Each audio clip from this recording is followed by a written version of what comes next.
Talaga sa pilitang hinihingan ng mga miyembro. Diba? Siguro napanood yun na yan, no? Sa Facebook. Ngayon, sa atin po, sa ating mga Church of Christ member, nakakita na ba kayo ng ganitong isyu? O nagtuturo? Preacher, ha? Obispo, ministro, nakakita na ba kayo ng ganitong pastor? Kasi pare-parehas lang yan eh, pastor, obispo, diakono, ha? Pare-parehas lang yan eh. Ang kanilang tungkulin, ipangaral ang salita ng Diyos na merong katapatan at merong katotohanan.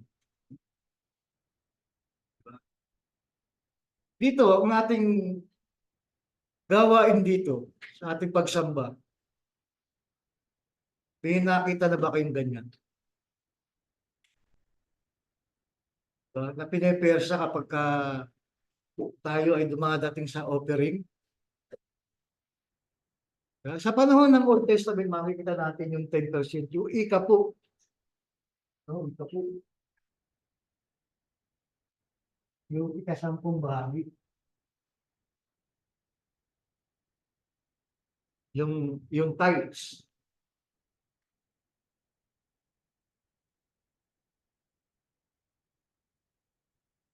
Madalas na lang ginagamit yung aklat ng Malakios. Kapag hindi ka nagbigay, ninanakawan mo roon Diyos. No? Doon sa ika-10 bahagi. Alam niyo, ang utos na ito, sa Old Testament, ito ay para sa mga, ano, saserdote,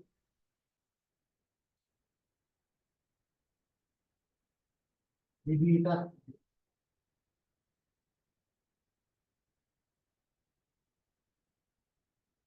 Para sa kanila lamang yan. Pagdating sa pagbibigay sa tithes. Yung ika-10 bahagi ay para dun sa mga saserdote na naglilingkod sa templo. Para sa kanila lang. Yung panahon ng Israel, panahon ni Moses, yun po ang kanilang ginagawa. Pagdating sa lumang tipan. Ngayon sa panahon ng bagong tipan, ano ba ang pinag-uutos sa atin? Ha? Ano ba yung offering na pinag-uutos?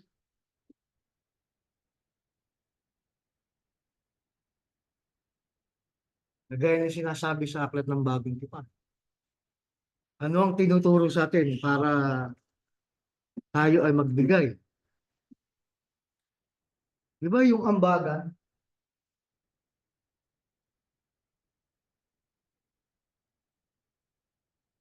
O abulian?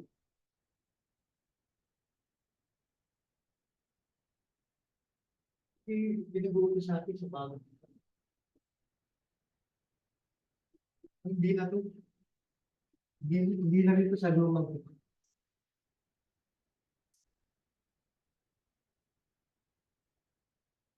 Maliwanag naman pinahayag yan eh, di ba? Sinasabi at inaaral sa bawat isa sa atin. Unang-una, ano ba ang tungkulin ng pastor?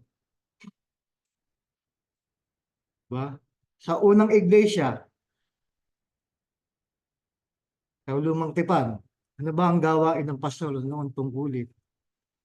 Napag-aralan niyo na ba yun ang tungkulin? Anong gawain ng pastor? Sa bagong tipan, ano ang tungkulin ng pastor? Ha? Ng apostol? Ng ministro?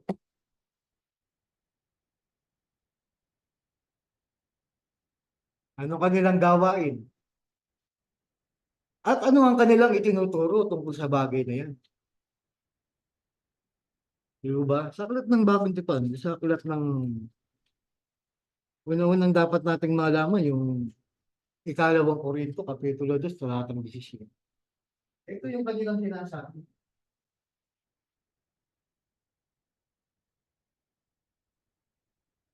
Kung sabi mo yan. Pakibasa pa.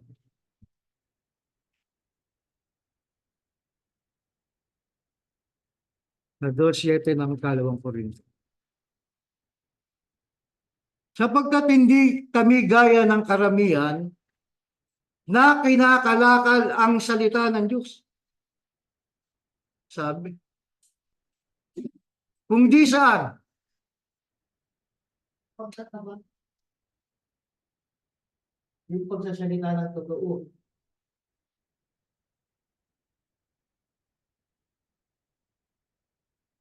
Kaya nang ipinahangan. Yung salita ng Diyos na mayroong katapat. Hindi sila nagsisinungaling. Ang sinasabi nila yung katotohanan ang galing sa Biblia. Saka hindi nila ito, kinakanan.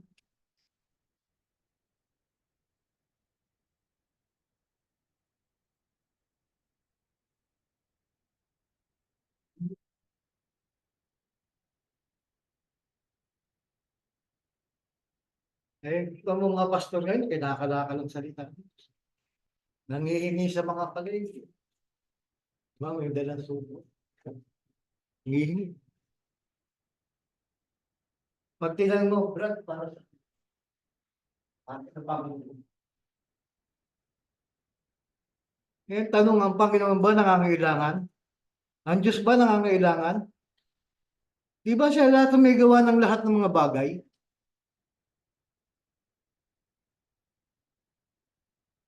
Ang tanong, sino ang nangangailangan?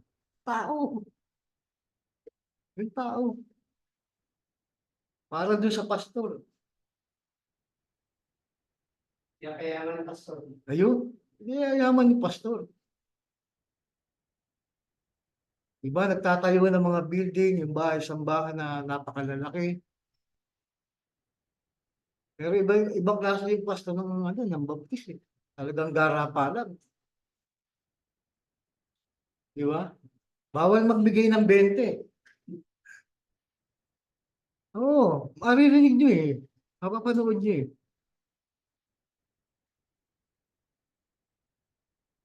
At yung bata, pati yung visitor, bisita, hinihingan. Paano yan? Tapos ano po ang gagamitin? Ito po, ang Bible ang ginagamit.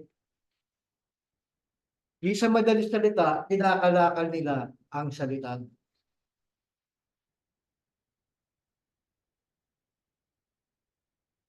Diba? Maliwanag naman yung sinasabi. Meron mang iba, simplihan lang.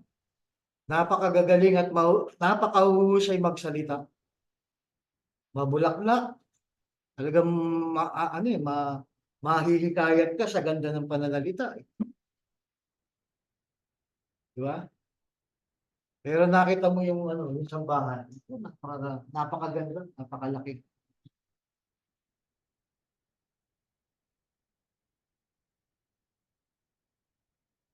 Tatandaan nyo sa Biblia, merong templong giniba. Winasak. Di ba? Anong templo yun? Yung templo ng Jerusalem, di ba? Winasak yun, sinira.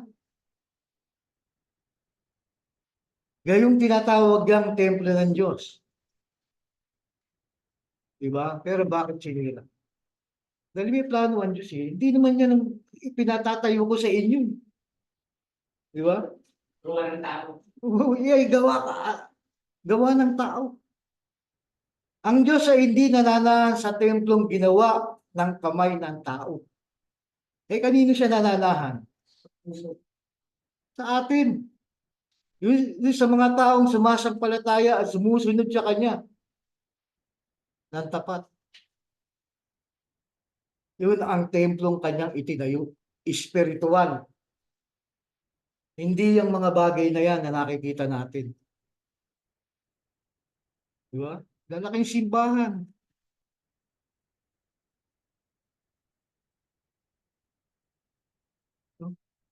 Nakita ko pinipira sa mga miyembro niya.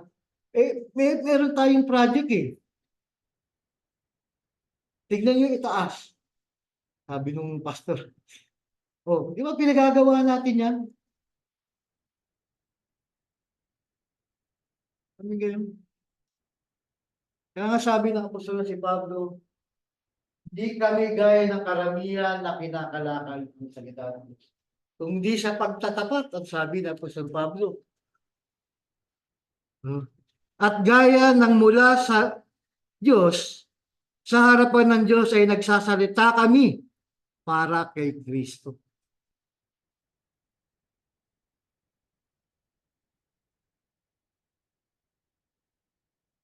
Kaya sila pagka nag-o-offering sa bagong kita, makikita mo kung ano yung sinasabi. Ang lahat namin italo.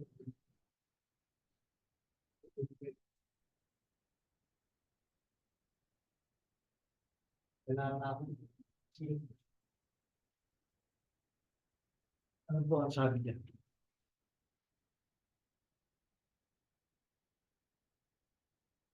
Kalawang Korinto, Kapitulo 9, Kapitulo 9, talatang 5. Iniisip ko nga kailangang ipamanik sa mga kapatid na mga unang pumaryan sa inyo at ihanda agad ang inyong abuloy. Ito yung kanilang ginagawa pagka tuwing unang araw ng isang linggo. Yun. Na inihanda nung una, sabi, na ipinangako nung una upang ito'y maihanda na gaya ng abuloy at hindi gaya ng ano? Sabi dito.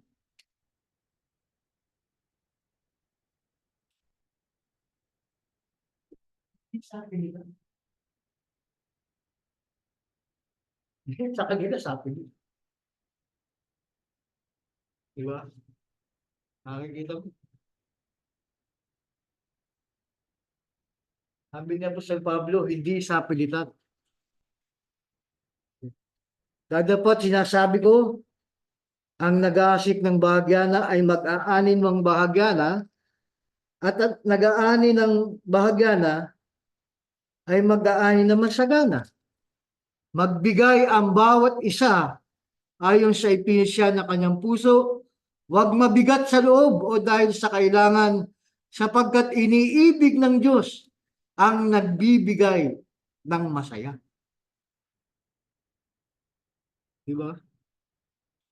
Sa kanila pag nagbigay mula sa puso.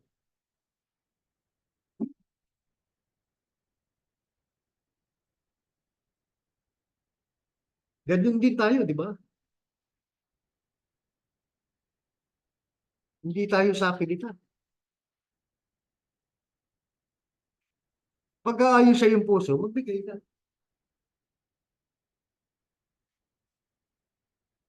Tinasya ng puso mo, yun, ito ibibigay mo. Ibigay mo. Hindi sa pilitan.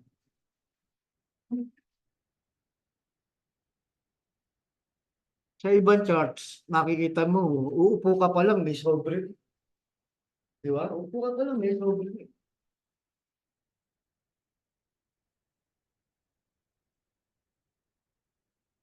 Pero pag pagkatapos ng service, pupuntahan ka, di ba? Tapos, pero pa yung mga nasa gilid-gilid. Hulugan ng sobre dito. Hulugan din ng sobre. Napakaraming offering. Napakaraming tithes. Pero sa atin, ayon sa ipinasya ng ating puso, nagbibigay ang bawat isa. Di ba? Ano pa sabi rito? At maaaring gawin ng Diyos ng lahat ng biyaya ay magsisagana sa inyo upang kayo na mayroong laging buong kaya sa lahat ay magsipanagana sa bawat mabuting gawa. Gaya ng nasusulat, siyang nagsabog, siyang nagbigay sa mga duka, ang kanyang katwiran ay mananatili magpakailanman. Ito yung utos, yung ambagan, yung pamulian, hindi na yung tithes, hindi na yung ikasampung bahagi.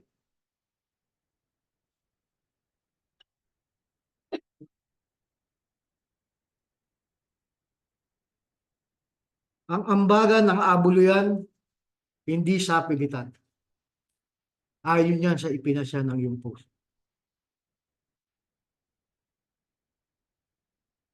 ng iyong isip. Diba? Alam nyo, sa Biblia, merong dalawang uri ng pastor.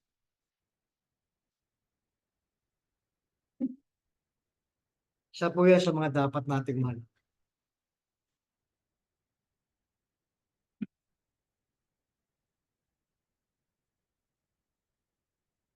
Ang dalawang uri ng pastor ang sinasabi.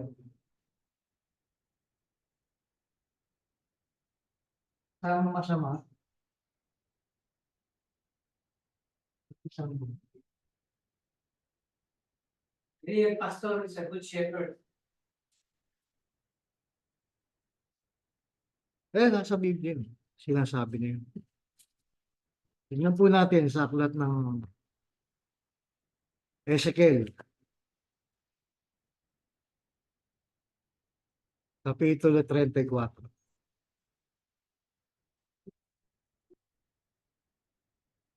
Ano po ang sabi niya?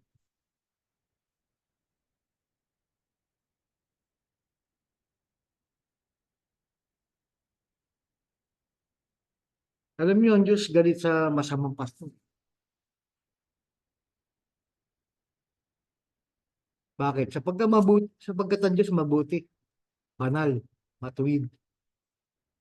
Di ba? Ayaw niyang yung pastor masama. Pero sa Biblia, merong masamang pastor. Kita niyo? Sa aklat ng Ezekiel 34.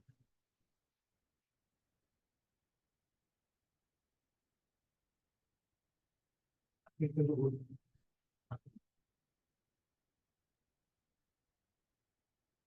Ano po sabi niya?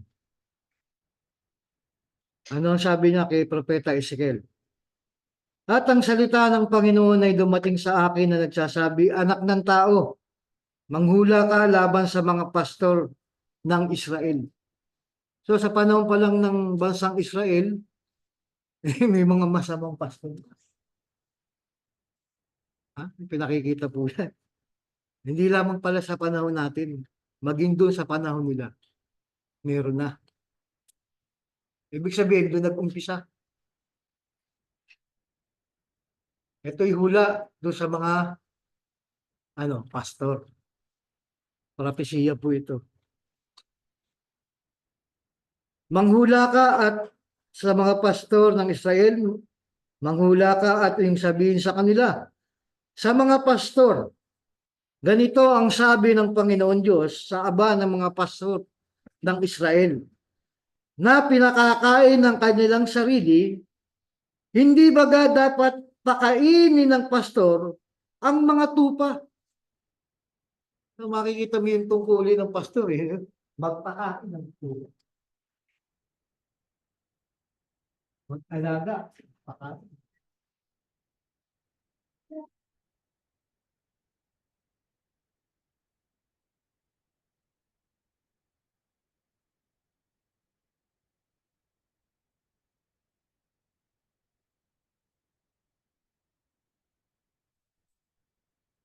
Pakain ng tupa. Yung tungkulin ng pastor, magpakain ng tupa, tagapag-alaga yan, tagapagbantay. So ito yung power.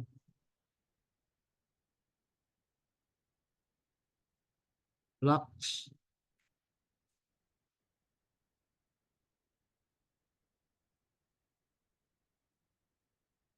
Verse 3. Kayo'y nagsisikain ng gatas at kayo'y ng mga nanamit sa inyo ng lana. Inyong pinapatay ang mga pinataba, ngunit hindi ninyo pinakakain ang mga tupa. So, ang tungkulin ng pastor, pakainin ang mga tupa. Ito'y both spiritual at material. Ito yung gawain ng pastor. Sa 4, hindi niyo pinalakas ang payat o inyo naman pinagaling ang may sakit. O inyo mang tinalian ng may bali? O inyo mang ibinalik ang iniligaw? O inyo mang hinahanap ang nawala? Kung di inyong pinagpuno ang may karahasan at may kahigpitan. So doon pala pinakikita na kung ano yung gawain ng masamang pastor.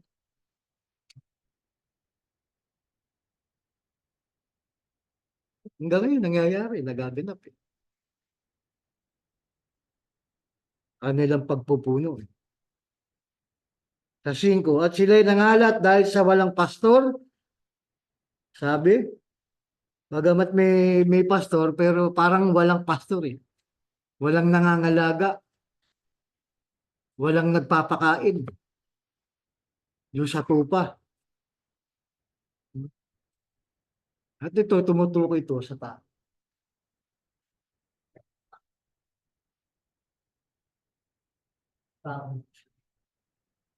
Yung sa kawan.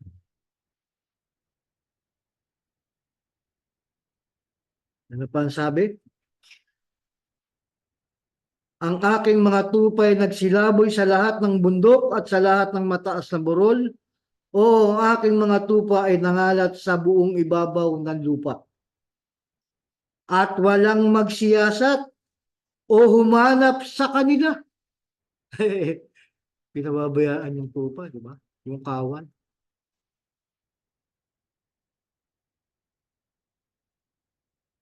Sa 7, kaya't kayong mga pastor, sabi, pakinggan ninyo ang aking salita. Buhay ako, sabi ng Panginoon. Walang pagsala na dahil sa ang aking mga tupa ay naging samsam at ang aking mga tupa ay naging pagkain sa aking mga tupa ay naging pagkain sa lahat ng hayop. Sa parang sapagkat walang pastor. O inahanap man ang aking mga pastor ang aking mga tupa. Kung di ang mga pastor ay nagsikain at hindi pinakain ang aking mga tupa. Yung ginagawa ng pastor, kinakain. Siya yung kumakain din sa tupa, pero yung tupa, hindi niya pinakakain.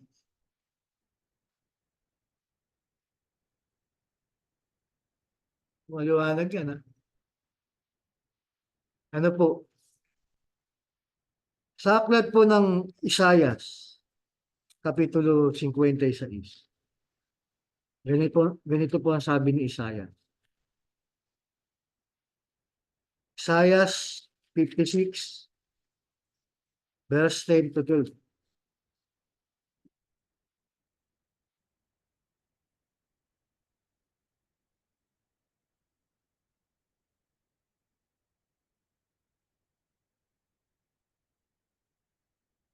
Isayas 56.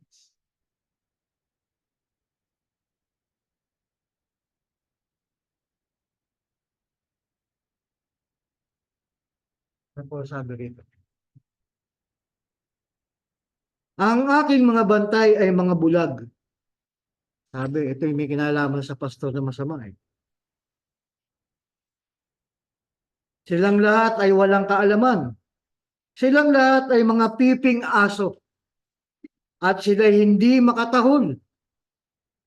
Mapanaginipin, mapaghiga, maibigin sa pag-idlip. So ito palang masamang pastor na sinasabi rito. Ano sabi? Piping aso.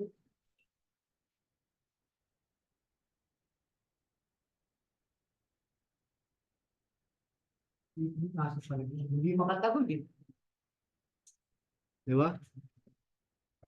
Ang tawag dyan ni Isayas, aso. Wolf. Sa 11. Oo, ang mga aso ay matatakaw. No? Sila'y kailanman ay walang kabusugan. Sino yun? Sino yung mga asong matatakaw at walang kabusugan? At ang mga ito'y ang mga pastor. Wala palang kabusugan yung pastor na gano'n. Gusto kain ng kain. Gusto tulog lang ng tulog.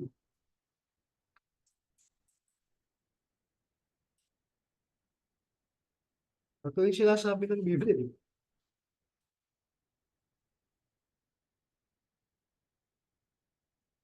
Na hindi nakakaunawa, sila'y nagsilikong lahat sa kanilang sariling daan na mula sa lahat ng dako, ang bawat isa'y sa kanyang ano, pakinang. Ano pala yung nahanap nito? Pakinang.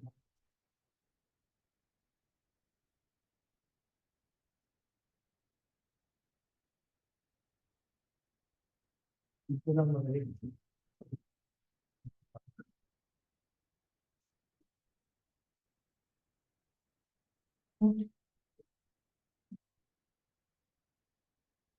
Kung mapapansin natin sa verse 12, nag-aaya pa eh. Nag-aaya pa itong mga pastor. Ano, ano yung kanilang sinasabi? Kayo'y magsiparito, sabi. Sabi nila, ako'y magdadala ng alak at magpapatipuhaw tayo sa matapang na inumin at bukas ay magiging gaya ng araw na ito, dakilang araw na walang kapantay. Ito mo mga nagayaya pa. Hindi kayo, magpakasaya tayo, inuman tayo. Ganun ginagawa ng masamang pastor. Nag-aaya pa mag-inuman, di ba? Puro kasiyahan ang nasa isip ng masamang pastor. Yun naman sinasabi ng Biblia. Eh. Di ba? Ano pa? Sa aklat ng Jeremias, Kapitulo 23.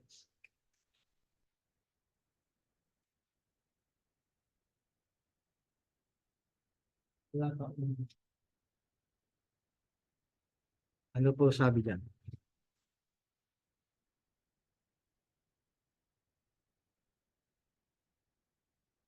Ano sabi ng Diyos o ng mga propeta tungkol sa mga pastor na yan?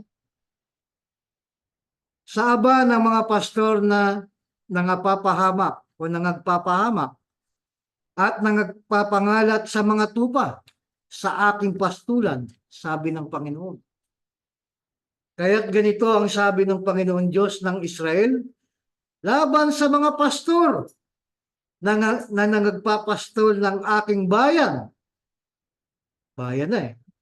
Yung palang kawan, ito yung bayan ng nakikilala sa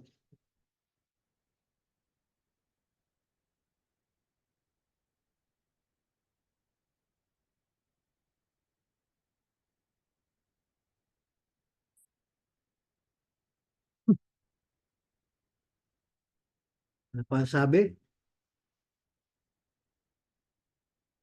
Inyong pinangalat ang aking kawan at inyong inililigaw sila at hindi nyo sila dinalaw. Narito, ito yung parusa, no? Yung kabayaran ng ginawa ng masamang pastor. Narito, sabi, dadalawin ko sa inyo ang kasamaan ng inyong mga gawa, sabi ng Panginoon.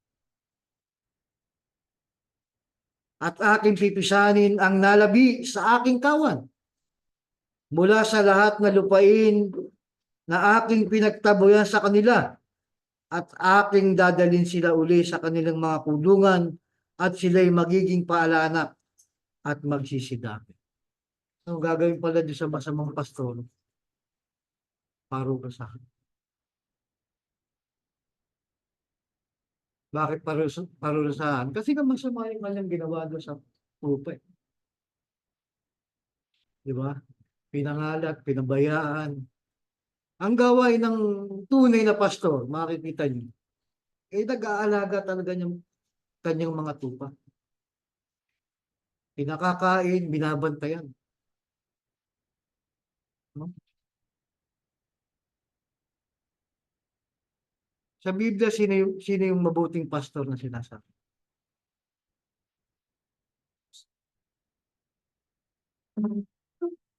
Panginoon. Siya lang yung kaisa-isang mabuting pastor. At may mga sumunod sa kanya.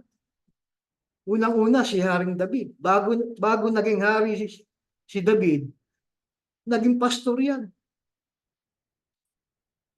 Di ba? Kung babasahin yung unang Samuel, Kapitulo 17, basahin niyo, pag-aralan niyo. Yung binabanggit ko,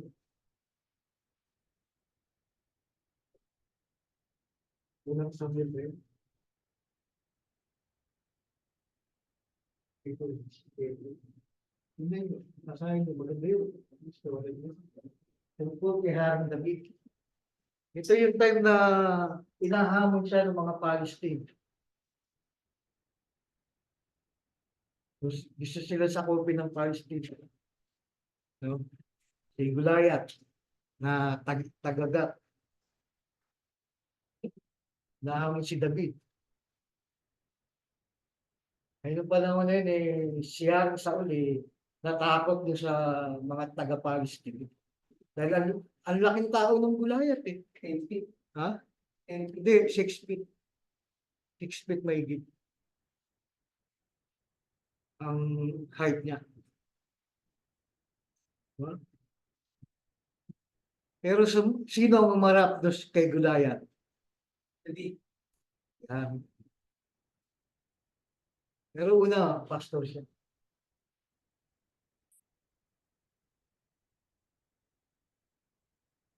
Naging pastor siya.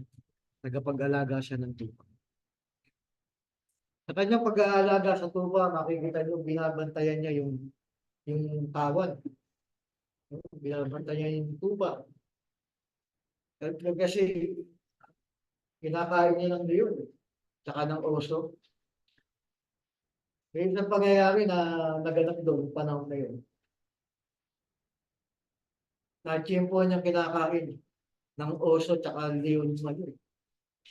Pinagtatanggol niya kanyang mga tupa. Pinagtatanggol niya. Yun ang tungkulin at gawain ng tunay na pastor. Yung mabuting pastor. Diba? Panahon ni David.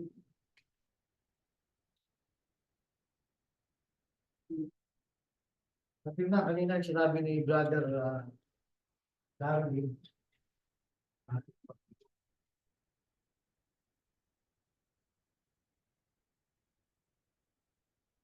yung mabuting pastor. Awit 23. Makikita nyo. Mababasa nyo. Na ang Panginoon, siya yung tinatawag na Panginoon, galing kay David.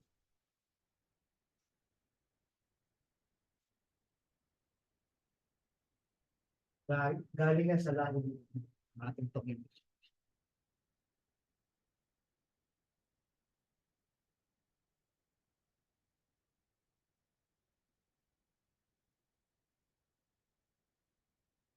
So kapag pinag-aaralan yung aklat ng awit, Kapitulo 23, doon makikita nyo yung mabuting pastor. At ito ay may kinalaman.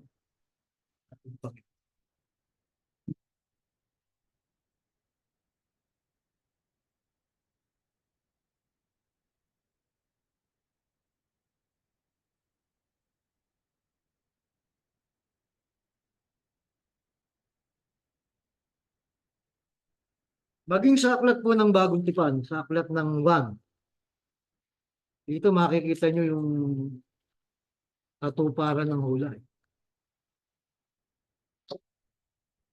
Yung tungkol sa mabuti at masamang pastor. Kapitulo 10 ng 1. Ano sabi rito? Ito may panahon na ating Panginoon.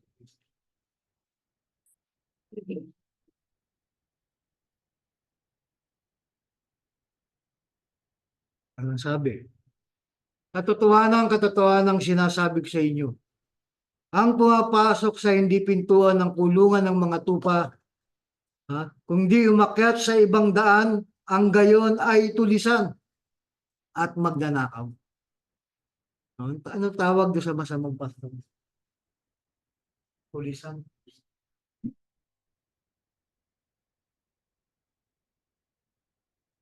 At ano? Magnanakaw.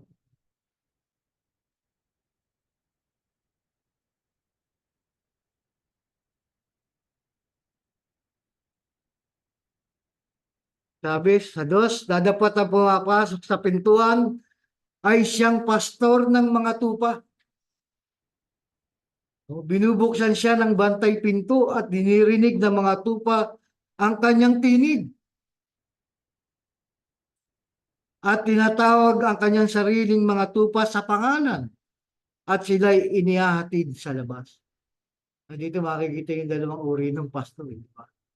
Pag ang pastorate pumasok sa ibang pintuan, no? O sa ibang daan ng kulungan ng mga tupa, yun daw ay tulisan at magnanakaw, sabi. Dadapat ang pumapasok sa pintuan ay siyang pastor ng mga tupa. Yan sabi.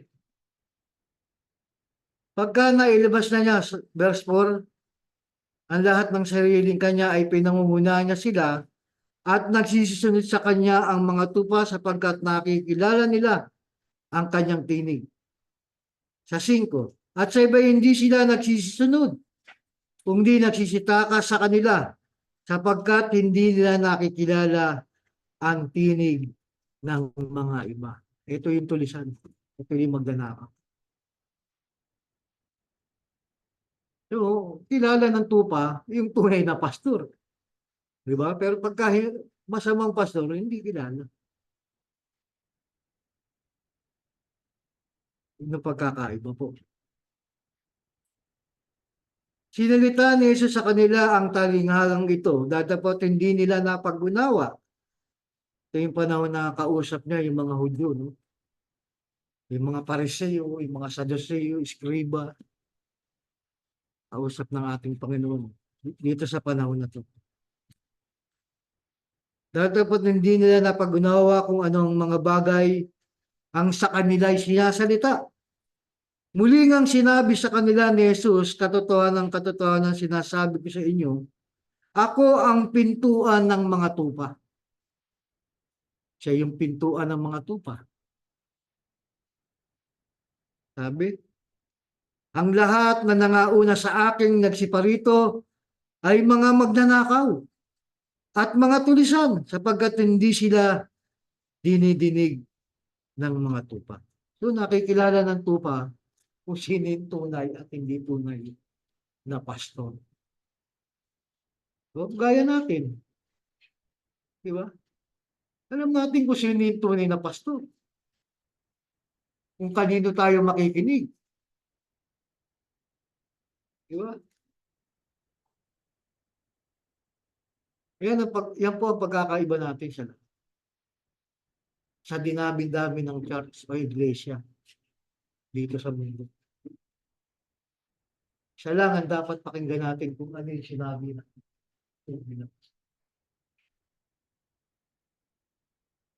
Well, wala naman tayo ibang dapat pakinggan kung di siya.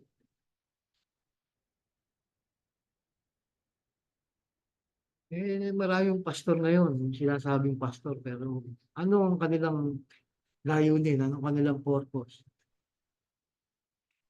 Di ba?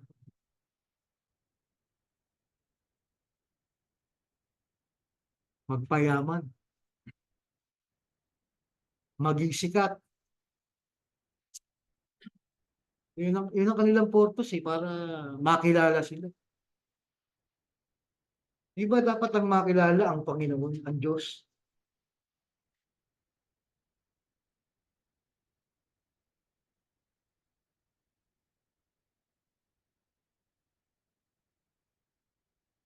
Brad, baka sumobra ako. Di ba? Meron pa. Tuloy po natin. Sa Gis, verse 10. Hindi pumaparito ang magnanakaw kundi upang magnakaw at pumatay at pumuksa. Sabi ng Panginoon, ako'y naparito upang sila'y magkaroon ng buhay. Okay, ito yung benefits eh. Ito yung reward sa atin eh. Di ba? Yung kilalanin natin ng tunay na pastor, tayo sumampalataya at sumunod sa kanya. Ano yung benefits? Buhay. Sabi. At magkaroon ng kasaganaan nito. Ako ang mabuting pastor sa 11, ibinibigay ng mabuting pastor ang kanyang buhay dahil sa mga tupa. Ay, ito mo nangyayari ngayon. Parang binubuhay mo na yung pastor. Diba? Hindi yung tupa eh. Pero itong mabuting pastor na ipinakikita sa atin, ibinigay ang kanyang buhay dahil sa atin. Sa 12, ang nagpapaupa at hindi ang pastor na hindi may-ari ng mga tupa ay nakikitang dumarating ang lobo o yung aso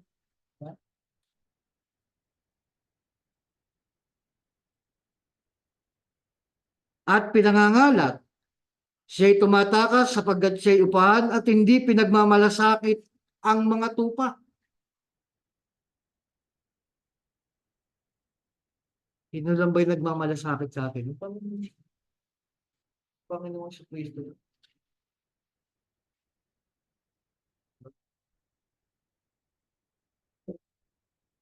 Sa 14, ako ang mabuting pastor at nakikilala ko ang sariling akin. At ang sariling akin ay nakikilala ko. O nakikilala ako. Nagkakakilalan sila. Diba? Eh, maraming pastor mo yun, hindi mo kilala kung sino yan. Ano ba background niya? Diba? Yung bang inaaral niya galing sa Biblia? Diba? Kailangan pag-aralan po natin. Kung meron man tayo nakikinig na ibang pastor, pag-aralan natin kung ano yung kanilang mga turo't aral. Diba? Baka mamaya wala na sa Biblia yan eh. Baka lagpas na eh.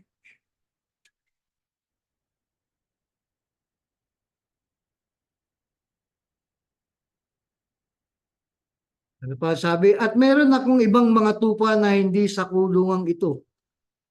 Sila'y kinakailangan din namang daling ko at kanilang diringgin ang aking tinig at sila'y magiging isang kawan at magkakaroon ng isang pastor. Ito po may kinalaman doon sa unang iglesia. Ang unang iglesia, ito yung isa.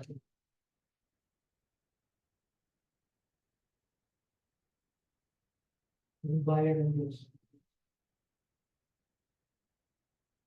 Yan ang unang iglesia. Itinatag ng ating Panginoon. Noong panahon ng Lumang Tipan, ang bansang Israel tinawag ang iglesia. Yung pag-aaralan na sa bagong tipan yan, sa Aklat ng Gawa. Yung iglesia sa ilang, kung tawagin. Yung iglesia sa ilang, nabuwal yan eh. Yan ang unang tupa. Yung sinasabi rito sa Aklat ng Juan. At yung sumunod na tupa, tayo na. Yung iglesyang itinayo ni Kristo doon sa Aklat ng Matthew, chapter 16. Ang sabi, ang banggit na ikaw ay Pedro at sa ibabaw ng batong ito, itatayo ko ang aking iglesia. Yung iglesia sa ilang nabuwal at muli itinayo ng ating Panginoon noong panahon ng bagong tipan. At yun din ang mga tupa. Yun din ang mga taong sumunod at tumalima sa Diyos at kay Kristo.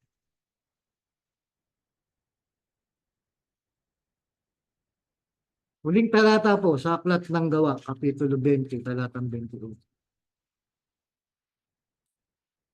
Pakibasa po.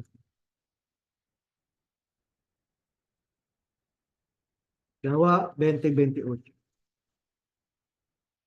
Ingatan ninyo ang inyong sarili at ang buong kawan. Ito'y binili ng Panginoon sa mga apostol, sa mga obispo, sa mga pastor. No? Nasa kanila ginawa kayo ng Espiritu Santo ng mga obispo upang pakanin ninyo ang iglesia ng Panginoon na binili niya ng kanyang sariling dugo. Aking talastas sa pag-alis ko ay nang magsisipasok sa inyo ang mga ganid na lobo. Ayan.